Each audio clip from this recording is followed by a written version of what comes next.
공무원이 성희롱이나 성추행 등을 저지를 경우 처벌을 강화하기로 정부가 2015년에 제도를 수정했는데요. 하지만 해당 기관에서 강한 징계를 내려도 이의를 제기하면 재심 기관에서 처벌을 낮추는 경우가 상당수인 것으로 확인됐습니다. 이지수 기자입니다. 경기도 한 구청 여성 공무원은 지난 1월 부서 회식 이후 남성 상사로부터 성추행을 당했습니다. 강제로 모텔 입구까지 끌려갔다 빠져나왔고 그 뒤로도 성희롱 문자 메시지를 받았습니다. 지자체 징계위는 상사를 해임했습니다.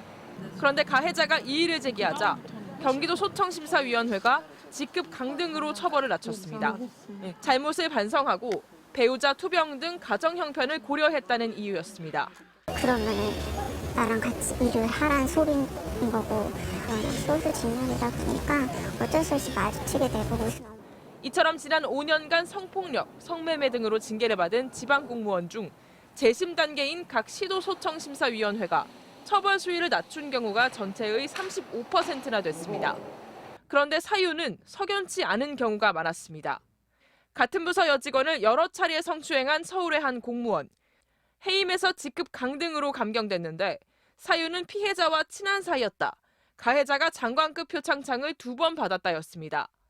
업무상 알던 여성의 신체를 만져 해임됐던 공무원 역시 피해자가 원인 제공을 한 부분이 있다며 해임을 면했습니다. 소청 제도에 대해서 감시하는 절차나 기구 같은 게 없다 보니까 자칫 불합리한 감경이 이루어지는 것 같습니다. 피해자는 온데간데 없고 가해자를 옹호하는 결과를 낳을 수 있습니다. 정부는 지난 2015년 지방공무원의 성비위는 기관 자체 징계를 낮출 수 없게 했습니다. 하지만 재심사 기관인 소청심사위원회로 가면 여전히 봐주기식 감경이 많다는 지적이 나오고 있습니다. MBC 뉴스 이지수입니다.